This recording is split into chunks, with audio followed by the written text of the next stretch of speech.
No meu YouTube, não é no meu YouTube? No. Good evening, everyone, and welcome to this session of a very special session of Disruptive Literacy Talks or dtalks. I'm your host, Mashood. We continue to bring to you some amazing stories and some amazing ideas of education that have created transformational change in the lives of children, that have really helped children who are disadvantaged and at complete odds at life, how education can really transform their lives, and help them achieve their amazing capacities which children have.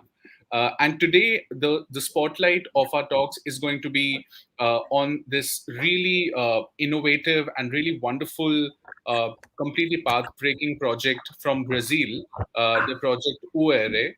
And this is a project which is working in the city of Rio de Janeiro, which has been, which is a huge city, and the children that the project is working with is often who are disadvantaged, and who have often suffered from an environment which has a lot of violence as well. So today we have the founder of Project Uere. She is a very accomplished scholar as well as practitioner. She has been a TEDx speaker. She has been a teacher. She has also been awarded the Ashoka Fellowship, and has really worked in some of the very difficult uh, contexts, including in Africa. She has also worked in Europe, and now is has been completely committed to the mission of education for the disadvantaged learners in her home of Brazil, specifically in Rio. So it is an absolute honor for us to welcome Dr. Yvonne De Melo, who is here to share her idea of change for education, and she has also a presentation for us where she'll be talking about this amazing project. And she herself is a very passionate educator and pedagogue, and has researched a lot on pedagogy as well. So we are really looking forward to Yvonne's presentation. Yvonne, thank you so much for joining us today here on the dtalks forum. We're really excited for your thoughts. Yeah, thank you, Bat. Thank you, Sumita. Thank you all. It's a pleasure and an honor to speak to you in India. No? That is a country that I do yoga. So, I'm with the music. I love that. So thank you very much for the honor to be with you. Yes, education of children is not a region matter, it's a global matter.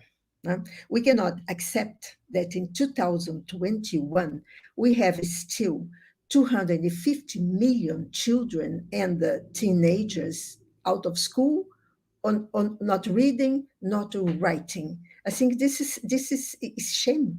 It's a shame for the whole planet. How we cannot and why we cannot improve the literacy of those children all over the world. Now, Brazil is one of those countries that have a great difficulty to keep kids in school. Many people ask me why I wanted to be an educator. I think that being an educator is something very inner, in the inner soul, that you have or you have not. I was born with that. Since my age of 12 years old, I did volunteer work with children, blind children, children with special needs. And this was a part of my life. I could not see myself without trying to improve my city, my country, and even the world, because we are all part of this planet. We cannot work separately. And this is a thing that it was really what made me go on and what makes me go on. And the inspiration of Project Uere, it was a story. You cannot create things from nothing. So I was studying in Paris. I was alphabetizing children in the neighborhoods of Paris. So I went to make my research about literacy in some countries in Africa, like Ethiopia, Tanzania, Angola, Rwanda. And I start to figure out why kids in very distressed situations were not able to learn. They could play football, they could dance, they could have kites, but they could not learn. Why this hemisphere of the brain was blocked? So I start to research since the 70s. And in the 70s, you did not have technology, you did not have cell phones or internet. It's hours and hours and hours in the libraries researching everything that was discovered about the brain, about the behavior, human behavior. And this gave me um, an idea that it was possible to change it. So after many years in Europe, I come back to Brazil, and I saw many kids in the streets. And I thought, okay, that's the way I want to be in the beginning. Huh? And I worked with street kids for 13 years. And with street kids, I learned a lot. I learned how those kids survived in such difficult circumstances. And I opened, or no, I created in the streets a school called No Windows, No Doors, showing people that hated those kids, of course, because they are in the streets, they pickpocket. And I said, it's possible, it's possible. And I started to work with them for 13 years. That was in 1982. In 1993, one of my groups that lived in front of a church called Candelária Church, really downtown Rio de Janeiro, was murdered, 8 of them, by a police dead squad one night. I was with them until 11 p.m. And so these guys came in a car and killed those kids about midnight. And they called me about a phone in the streets, and I was the first to come to the place. So I was there organizing. It was 72 children from 6 to 18, but only 4 from 15 to 18. All kids were 6, 5, 7, 9 years old. So I organized the kids around me the whole night. Came in the press, flashes and etc. And I thought that day, and next, what am I going to do now? Because I felt I had a responsibility with those children, the living and the dead, and that their death could be for nothing. Something had to come out for that. And it was there in the street, embracing those children, that I decided to open a school. That back in my soul, it was my dream, but I did not know how to do that. But where I opened a school? In the streets, under a bypass. And it was amazing, that suddenly I had 72 survivors, and suddenly kids from other streets and kids from the slums in the streets came to join that space that was very poor, very poor. And I said, okay, that's the beginning of my school. And I took notes on my life of all countries I were, my feelings about learning, what I saw in the classes in those countries, in the schools, and why and why and why. And I decided in 1994 to write a teaching method. I think, okay, I know a lot, I have seen a lot, and I think I can put all that together and see if I can write that, my thoughts. In 1998, I received a donation from the United States, and I bought the first house, which is today the Project Uere, in a very violent area of Rio. And I started a very little house, and now I have a school with 12 classrooms, good kitchen teachers, no? And various programs, art, photography, math, chemic, physics, everything they have, right? Music, and I start another path in my life. Year 2000, I published the first book of the pedagogy. For me, teaching methods, they cannot be stable, they cannot be the same through the years. Why? Because the country changes, kids change, and every 3 or 4 years, I rewrite the book with some new I have introduced in the class. Okay. How I start this pedagogy? I start the pedagogy uh, studying cognitive processes. What's that? It's the base of cognitive process: perception, sensation, attention, attention thinking, imagination, memory, and learning. Because I figure out in all those years before I wrote the pedagogy, there's certain parts of the cognition were completely blocked in those children, and that a school or a classroom should uh, use all instruments of neuroscience, of science, to make it a new school, because the traditional school is over, is gone. You cannot have anymore kids in this technological era sitting 5 hours, 6 hours in a classroom, watching the teacher copying from the blackboard. I just abolish that. A school doesn't need kids to copy. A school needs kids to think, to realize what they are doing, to understand. So that's how I started studying this cognitive process. And how that works with the learning and memory. Memory is very important. You have to understand with your short memory and the storage in your long memory. And when you want to talk, to do things, you go to the long memory, all the information that are stored, and speak. That's why I can speak English with you, because I have a certain numbers of words in my storage in the long memory that I can talk without problems. And vocabulary is very important. I'm a linguist, and vocabulary is the first thing human beings did for communication, oral. Bom, então so you have learning memory, thinking and reasoning. It's very important that when you teach, you are sure that this kid understood what you are saying.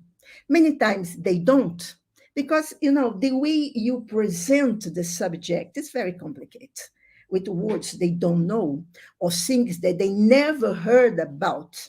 And I'm going to talk about that a little later. No?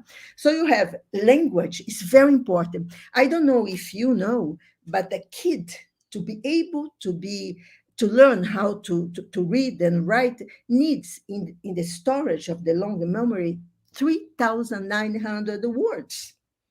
This is neuroscience. And the kids that I receive, uh, maybe they can 500 words. It's not enough. So you have to have a school or classes. They are going to increase the percent of language in a very short time. I mean, in 1 year, you have to put 2,000 words in the brains. How is that possible? It is possible because I proved it is possible. Uh, um, Looking, trying different exercises, and it works beautifully, but not with the traditional school. Forget about it. So you have vision, perception. Sometimes you ask a kid, okay, you came to the school. What you saw in your way to the school? Say, nothing. How? Nothing. Did you see a tree? Yes. Okay, so you saw something, So you have to work this perception, this spatial perception also. Uh, you have to stress the social cognition in the areas you live. You have to know the areas where you are. You have to understand the life of the children, the family, how that can affect learning. That's very important for teachers. You have to have emotion. It's impossible to teach children or teenagers if you don't love them, if you don't have emotion in your heart. And how you express this emotion? You express this emotion with your eyes. You don't need to touch. When you look to a child, your eyes are going to say everything. When you say to a child, oh, you look nice today. So this kid said, okay, I'm a person. I'm not only in a class collectively, I'm a person. And that's make a lot of difference. So teaching without emotion is not going to be storage in the long memory. The brain functions like that. You have to put emotion on your teaching to be able that this kid you're going to understand the storage. So that is learning. So I start to work and I start to study that very deeply, to put in my pedagogy. And one thing that people, I don't know if they don't know or they don't pay attention. Our brain is amazing, it's plastic, it's fantastic, can storage thousand things. But for you to learn, you have to have a pre-knowledge. What's that? You cannot learn from nothing. You have to have a link, and this link is really based. You can go on. You cannot put subjects to children without knowing that what is necessary before this teaching is already storage in the long memory. This is very important. That's what I call the pre-knowledge. You cannot teach without that. You cannot teach sequences in mathematics if the kid cannot count. No, it's very simple. It's very simple for the teacher when they know the method to do that. And it's amazing how the learning speed, because there is a certain speed in learning, and that it has to be worked in the classroom too, especially now because of the technology. So this pre-information is very important. I give you an example. I teach philosophy for my adolescents. And when I start, I'm going to talk about Plato or Socrates. Okay. Oh, nice. 650 years before Jesus Christ. What that means for a kid in this ghetto? Absolutely nothing. So I have to take Socrates to the world of today. And it's very simple because I ask them, what do you do in your weekends when you have a free time? You go to the square, you go to a plaza. Doing what? Oh, we talk, we do that and that. You say Socrates did the same. The place he came every day is called Agora. So I put Socrates today. So I can start. I gave them an idea of space, what this man was doing, at the beginning of the logical thinking, and it flows smoothly. It's very interesting that. Bon, so the short-term memory has to refer for something known. Without that, this is not going to be storage. For instance, many teachers, I suppose many teachers are watching me, when you explain a thing and you ask, did you understand? No, he didn't understand, because the way you pass the information stopped here. So we have to think about that all the time, and you have to be qualified on that. So for me, that's the new school. It's a school where the kids, they don't sit all the time, they interact between them, they interact with the teacher, they understand what I'm going to teach. Shortly, you cannot have classes of 50 minutes. This is insane. You know why? Because the concentration of a child, 6 years old, is 8 minutes, 9 minutes. That's all. So I'm going to talk later. You have to divide your time in moments, and it works beautifully. So another thing that people must realize is that the cognition changes all the time. Depends of the era, technology, etc. With technology, change a lot. Changed how? The speed of information.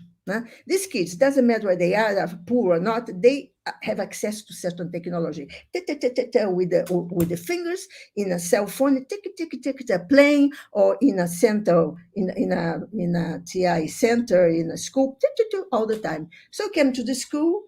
Our biological time is much slower, much slower. So the school has to resume the subjects more, focus, and be a little more speedy, tá? Because the cognition change. Now in the pandemic, a lot of troubles for kids come back to school because this happened all the time, and they have still the new stresses. They have the environment stress. They were at home. Huh? They have the toxic stress, a lot of stresses, one up the other. So they came to school, especially in Brazil and other countries, almost 2 years without being in a school. So they came to school, we are going to teach in the same way. It's not possible.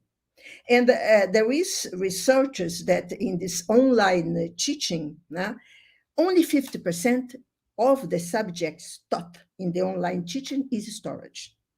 And in countries like Brazil, where most of the kids, poor kids, do not have access, a good access to internet, don't have cell phones of their own.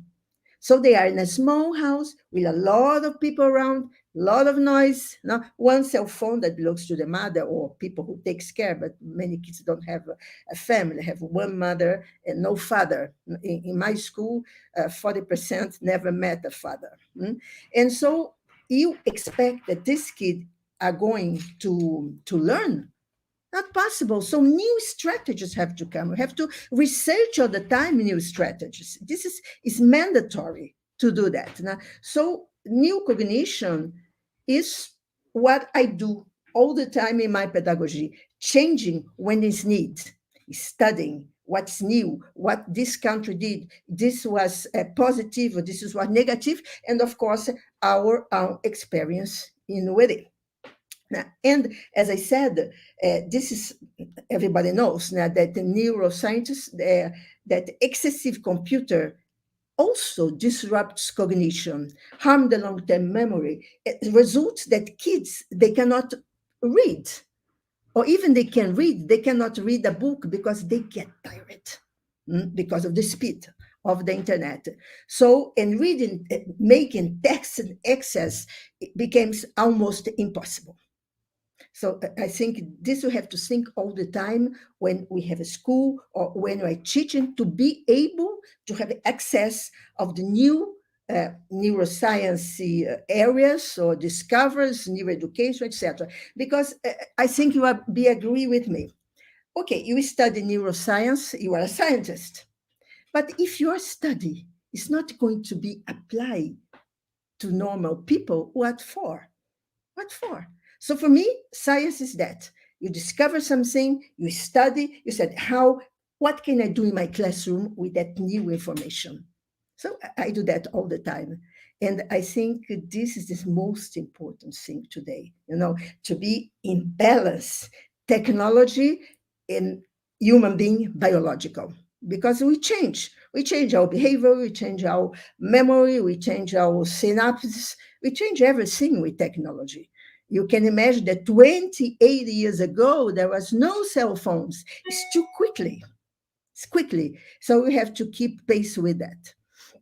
But what are the factors that make a kid not learn correctly or stay in school for years and not learn?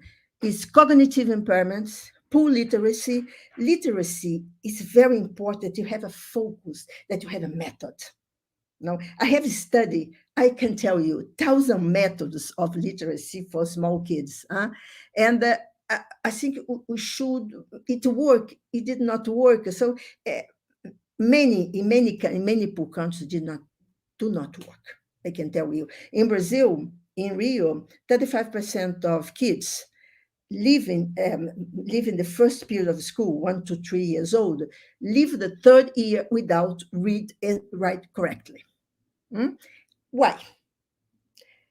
When you teach small kids, you make them write all the time. That's completely wrong because small kids learn how oral exercises, ludic teaching. Né? Writing is only when you know. So I see beautiful notebooks and I ask, what you wrote that I don't know because they copy. When you copy from the blackboard, there is no irrigation in your brain.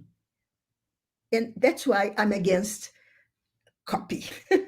Oh, small things in the blackboard, yes, but not fill the blackboard with the text and make the kids copy. This is for me. It's very very old. In Uere, this do not happen, and so you have constant trauma. No? Kids that live in violent societies, countries at war, that see deaths, they see shootings, they see all the time how that affects the brain for learning. Uh, Low brain speed, that's important. We talk about the speed of the brain, and poor health, vision, hearing, etc. Emotional distress all the time.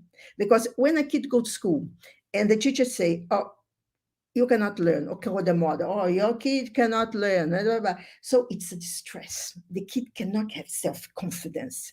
We cannot say that to a small kid. Is open, is a word that's open. We cannot say to a kid, you cannot learn. Yes, you can learn. It depends how we are going to teach him. No? So you have a complicated social context in family and digital dependence, mainly for the old ones. Well, family, that's important. It is really important. I ask myself, okay, I have 300 students in UERE. 8% have only a mother or lives in an aunt, a grandmother, because it was abandoned, a father, they never know. Okay, we have at school educated this kid in spite the family situation. You cannot ask a kid like that if you don't have a mother or father, is not good. No, I don't have Mother's Day, Father's Day, forget about it. The day is who takes care. Because what we want for the child is not a mother or father, it's someone that takes care. Can be a neighbor, can be an aunt, can be a grandmother, can be, doesn't matter who, you know. So this is a tradition of family, I don't know, Christians, that I don't accept because you are excluding those kids of the society when the society can be open to all forms of family. We are advancing in the world. I hope so. So this is very important. How we are going to treat the family of those kids. If you have this idea, or the family that's papa, mama, dog, I don't know, or if this kid is taking care for someone that loves him, doesn't matter who. For me, is that. And so uh, what's the Uere Melo pedagogy? When I started to write that, I said, okay, what do you want? I want a school where kids are happy. I want a school colored. I don't want a school gray. You know, we classrooms that when you come in, you freeze. So ugly it is. I want color. Chromotherapy should be mandatory in all schools because when a kid enters school and he or she see colors, all disposition changes.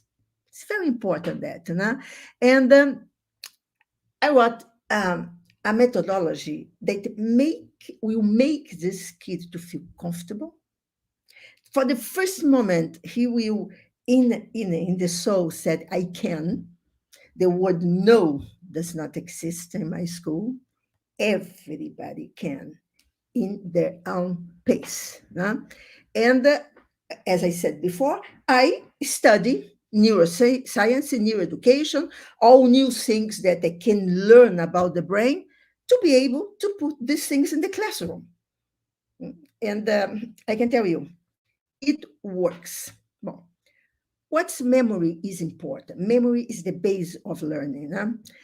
We have two hemispheres in the brain, and these two hemispheres have to work together balanced. One hemisphere, written, imagination, fantasy, etc. Other hemisphere deals with logic, words, lists, sequence, etc. Both had to be balanced. How is that? It's difficult? No, it's not difficult because the brain activities during the learning process. What is the learning process? Imagination, association, that is memory. What is imagination? Image and senses to be kept in a memory alive, and association, a link with something we already know. And that's, I said to you before, to make this spatial vision appear. I used to do an exercise with the small ones, a blank sheet of paper, and I glue a kind of window, open the window, and said, okay, what you see inside? Mm, first day, nothing. No, black, just like that, draw. And I said, okay, let's think. What do you see in the classroom? A window. Okay, put a window inside a window. So we are going to make the brain work in that path that I want. You see, this is so amazing. No, I'm sorry, but I get so sensitive about that because I am in classroom every day.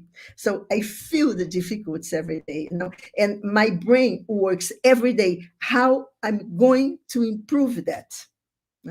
And what is memory? Memory is fixation capacity. Okay, close your eyes. How many windows you see in that class?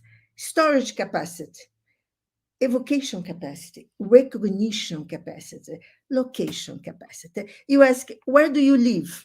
I don't know, but you don't live in Maré? Ah, yeah. What street do you live? I don't know. Okay, tomorrow you'll bring me the answer. It's very important. Where I belong, who I am, where I belong. So if I have a house, I have a number, a street, or a number that is a street. I don't know, like the address of Uere. No? That is a street, it's a block, 255, etc., etc. Okay, but they have to know that. I want my kids to feel part of the place they live and the environment inside the slum and outside the slum. So, and for that, we need a thing that's very um, not very talking in pedagogy, that is the brain plasticity. Develop the way to do certain things, maybe at the same time, but with organization. Organize your thinking, organize yourself before you speak. This is important. Important why? Because later you're going to see I work in the classroom with 10 intelligence. Maybe there are more, but I found 10. And in all classes, doesn't matter the subject, can be math, can be art, can be music. We are going to work with the 10 intelligence to make the brain be full, irrigated, 70% what the brain needs to function well. Oxygen, glucose, blood. Hmm? Okay, maybe you're going to say to me, oh, you are too scientific. No, I am, because these things I apply in a classroom with kids in the slum. So that's why science is for. So you have plasticity, it works very well with memory, language, focus.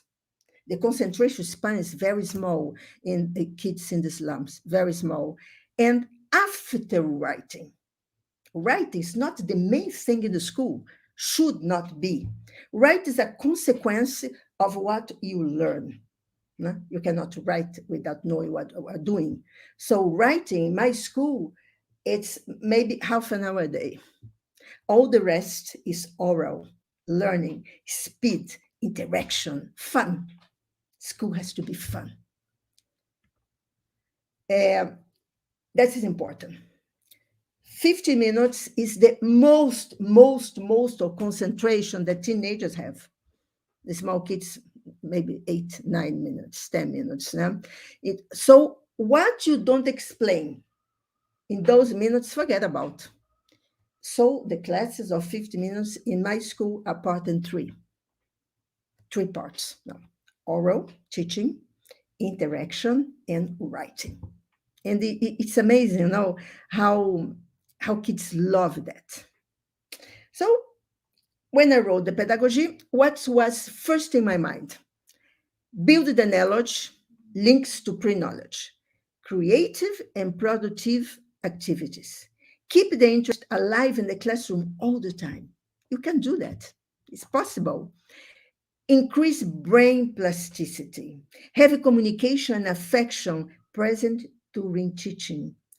Do not learn the information by heart in short and copying. Develop analysis and synthesis of reasoning. Is the classroom. This is my formula since the beginning. And of course, with the years, I have that more deep in my class, but that was my original formula. The classroom has to be easy. And you have another problem with kids in the slums is homework. Tell me you, why do kids have to do homework?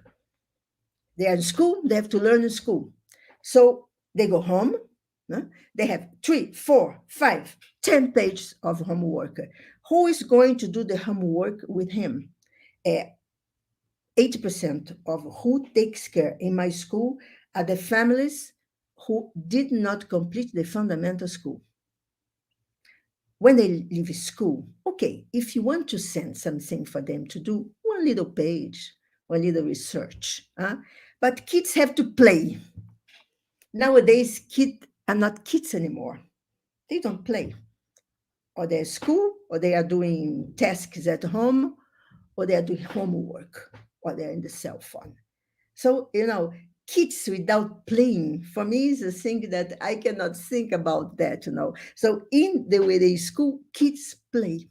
One moment of the day in the class, they play. They have several games. They can play not in the cell phone, but really games.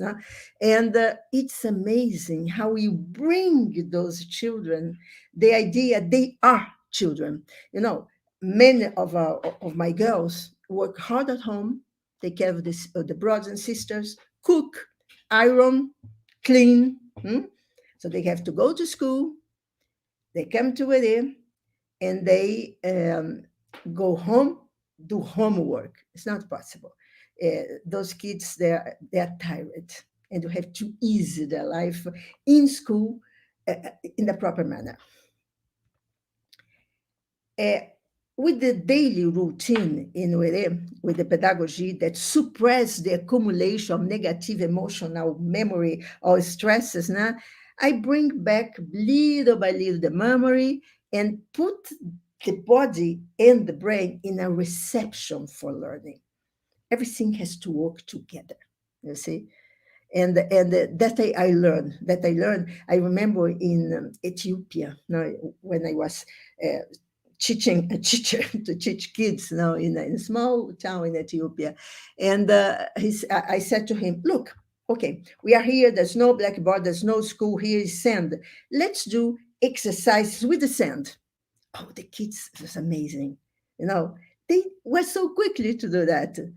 Before they were sitting under one of the few trees that they have, looking to the teacher, and I don't know if they were understand. But when we changed the way of the same subject the teacher was teaching, it was amazing how they start to move, how they start to laugh, how they start to easy. I think that they were thinking that was difficult. Oh, inner soul, I cannot, and suddenly they could. So that's my idea. So the teachers nowadays, with the pandemic, with all the stresses, or the lack of memory that 2 years without school make them forget, how they have to be trained. So they have to learn to train all learning disabilities. That's important. They have to learn the brain process and learning the process of brain dysfunctions. Knowing the cognitive functions. There are 5, but if you double, they are 10. Processes to be used in the classroom. Cognitive assessment, basic mechanism of memory and attention. So when I qualify the teachers like that, to understand what's going on, to understand that when a kid comes to a classroom and he have the eyes down, something happened. So you have to know, you have to understand the kid, you have to see the feelings, the emotion, because if he has the eyes down, he is saying to you what I'm sad. Something happened. No, and we have to be at the sensation to understand that, and that if you don't have of yourself, you can learn with your eyes, with your hands, with your body movement. Uh, so 10 and 15 minutes explanation. If this not is understood, forget about it. It's not going to be storage. Tá? So what's my main objective? My main objective is reinvented the classroom. Okay, you have classrooms, have a rectangle where kids are in. How we are going to reinvent that? That's not the routine. How are you going to change this classroom many times a week?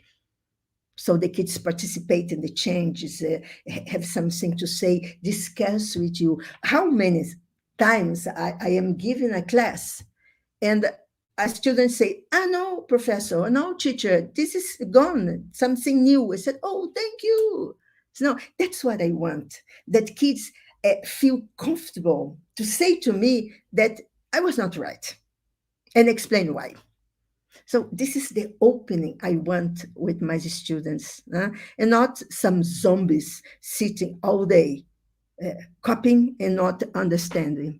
So this new class management, what it is measures to establish a favorable environment to learn. Environment is the first step the kid put in the school, the first smile. As I say, the colors, the way you are going to make to shape this school. So kids feel, oh, I want to be here. I want to be here. I want to come back tomorrow. So that is one of my concerns. So what I do, I divide the time in school in moments of put the brain in a pattern of learning, 70% of irrigation with only oral exercises. And with the big ones, when you have several teachers, every teacher came into the class, he does these exercises to warm the brain and work the pre-knowledge. With the small ones, you have one teacher, so it's very easy. You have all the time in your life to do that. So I part in 12 moments, and the 6 moments are oral. Why that? Because you can optimize the time, hold the attention of the student. You can create greater information storage and memorization of specific contents, improve the quality of learning, better results, improve the brain speed, raise self-esteem, give tools of creativity. Human beings are very creative. Why should we not let the kids be creative? The kids go to a kindergarten, so they dance, they jump, they draw. They come to the first year in school, finish. They don't draw anymore, they don't sing anymore. Okay, the difference between 5.5 and 6 is not much. So the first year of school has to follow a pattern of the preschool. With the basic literacy, basic. When you call fundamental school, what that means to you? For me, it means basic learning. 9 years of basic learning, because if they reach high school, they're going to repeat everything in the 3 years of high school. So let's give less contents, focus contents, basic contents of the understanding of all the subjects they are going to learn. So that's to give tools to the kids to feel that they can control themselves, that they can believe in themselves, that their dreams could be achieved with good education. And what is good education? Good education has two streams: education and instruction. Now, people say education, put the two together. I divide the two: education and instruction. You are instructed, you have knowledge, but you have education, that your behavior, how you are going to understand, how you're going to socialize with others, this all together. You have to have ethics. You have to have critical reasoning. It's very important that you teach in school critical reasoning and prepare those kids to understand politics, because one day they're going to vote, they're going to participate. Teach them that it's very important to participate in the country in all levels. It's not because they live in a ghetto they are going to be excluded or isolated. No, if they cannot go out, you bring people in.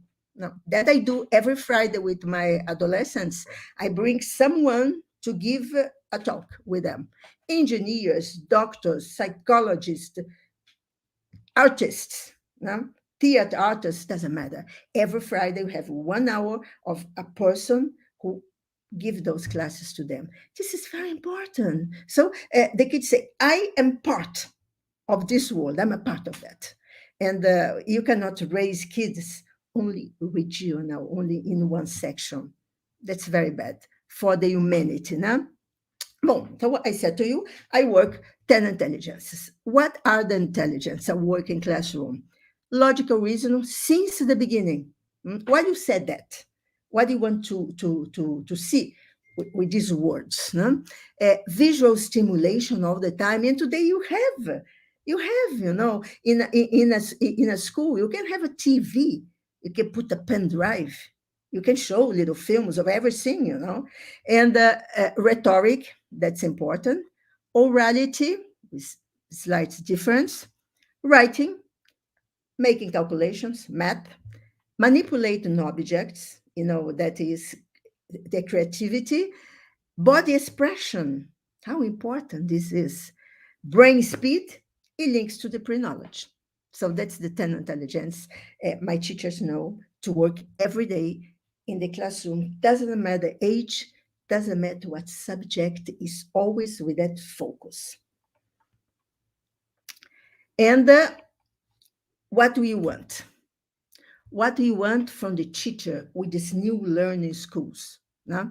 Concentration, proper posture agility, coordination, balance, building different synapses, circuits, curiosity, classroom strategies, stimuli according to the groups. So this is what I do every day. Do you have any questions to answer?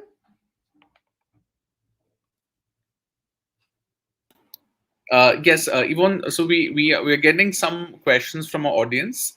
Yeah. But if you'd like to make the conclusion after that, we can take some questions. Okay. Well, my conclusion is we have to think the new school.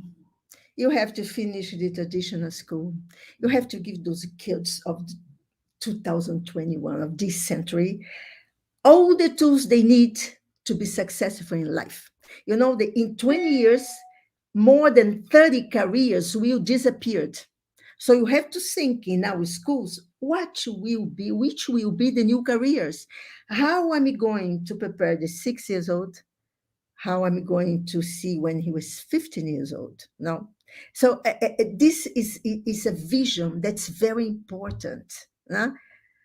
New careers, new ways, new openings in the world all over. And the school has to treat those matters. So my conclusion that everything is possible if you have the right strategy. Thank you.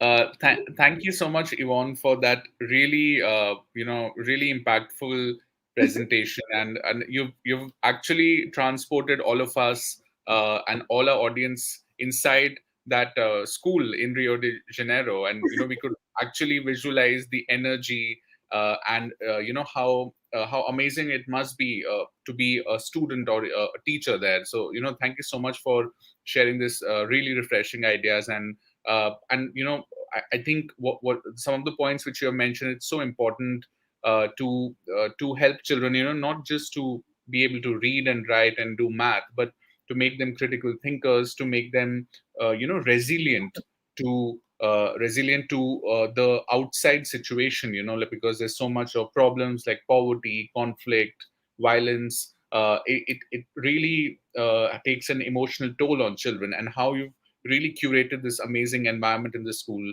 Truly, hats off to you, and thank you so much for sharing that. We do have many people joining us from different parts of the world, who are really appreciating. You can see on the comments section here. So I think we have Isabel from Sweden who's saying hello from Sweden, Hello, and Isabel. yeah, from India we have Mr. Javed who's saying thank you for this wonderful presentation, and we have one question from.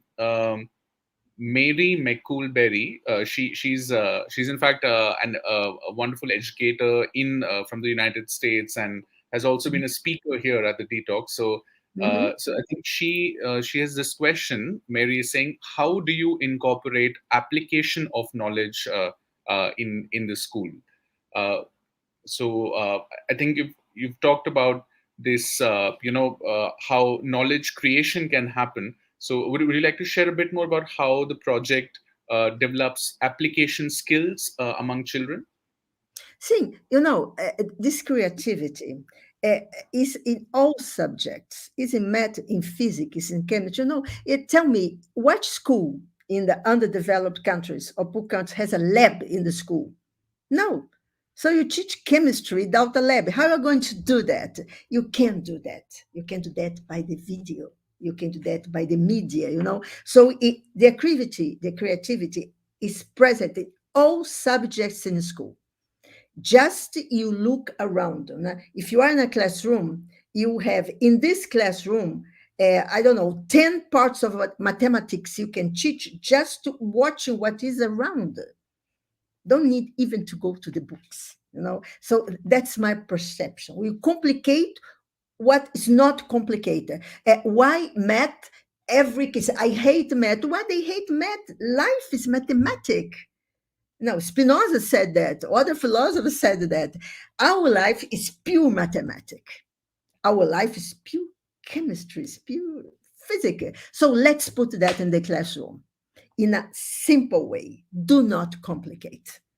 So that's for me is creativity, or the teacher, and inspire creativity in the students. Right. Thank you for sharing your thoughts on this.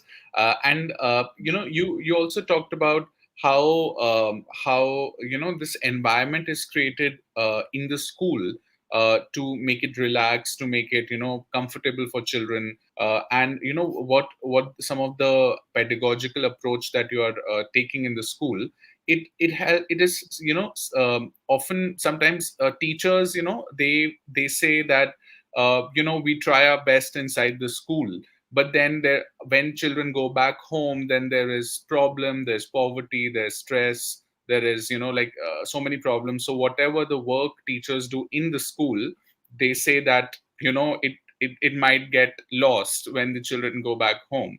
What has the experience been of your school, of Project No, Uere? that's uh, that's not my experience, because when you have the right teaching, you build in this kid a strength that he were going to deal with the problems in very different manners, very different manner. For instance, I remember one day the kid said to me, "Do you would listen, my father?" And I said, "Yes." When the father came, well, the father said to me, "Oh, I'm so happy because nobody listen, man. You listen, women, but not men. So you build the child to see. They became so empowered that they see the family with other eyes. They don't see the family, all the problems in the family, as something absolutely negative. No, so they trust that the school are going to call the parents. It's a network that has to work. So I don't have that experience at all, at all. right. Great. And here, I think we'll also try and take Isabel's question. Yeah. So Isabel is saying, I think it's also to do with what you talked about, children spending a lot Mhm. of time on mobile phone. That how do you combine new cognition and the learning difficulties coming from digital dependency, and how does the pedagogy which you talked about address media literacy? Okay. What is digital dependence in kids? After you can talk about this, is games. It's games. Huh?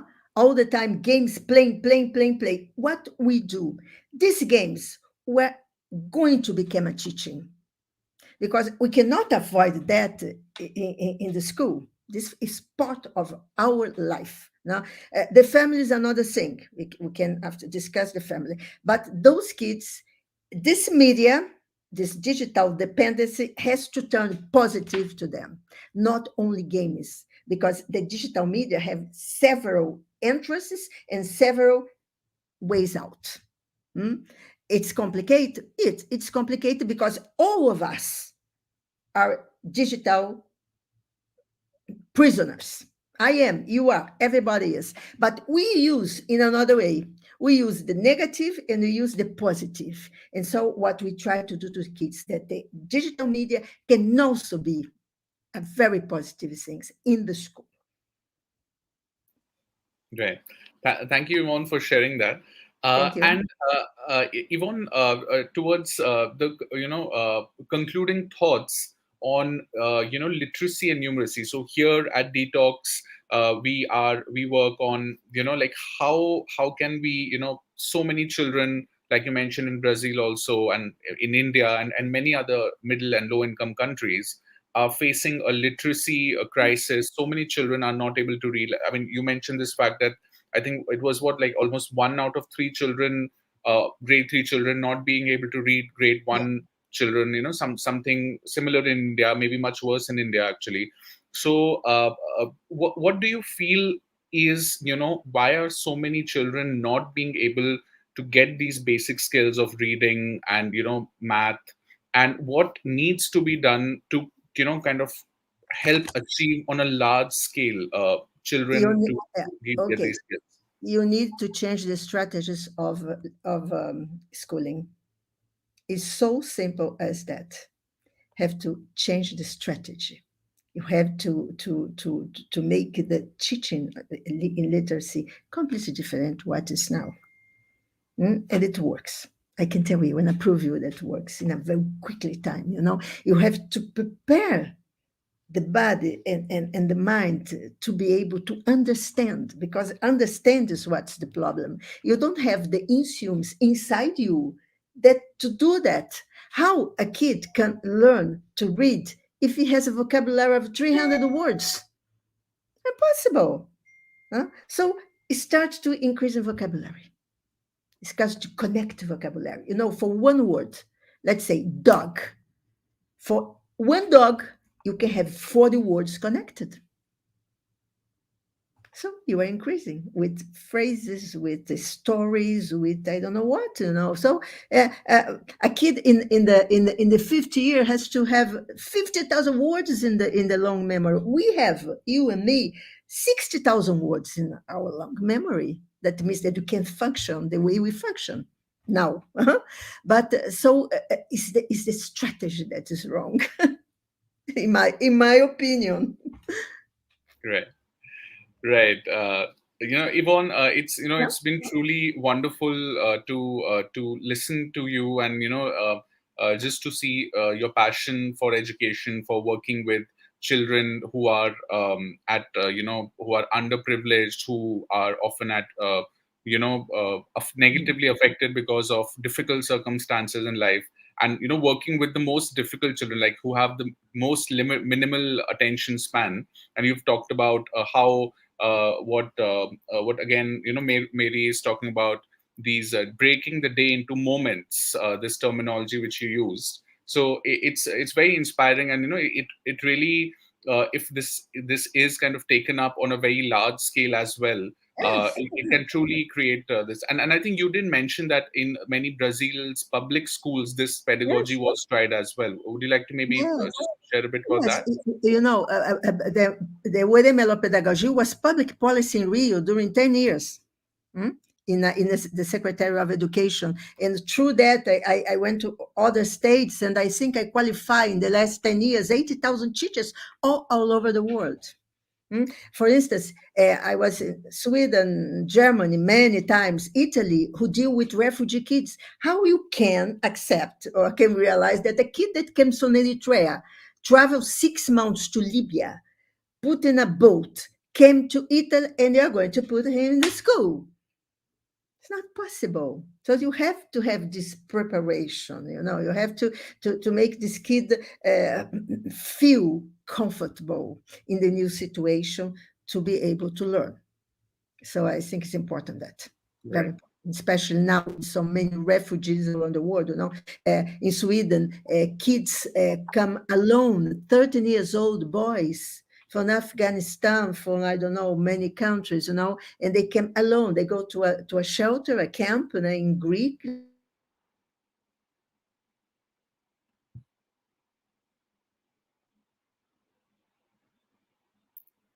Can you hear me?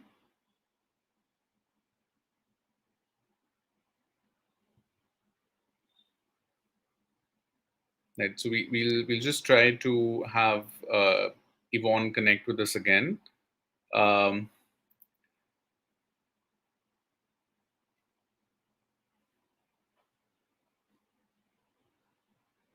right.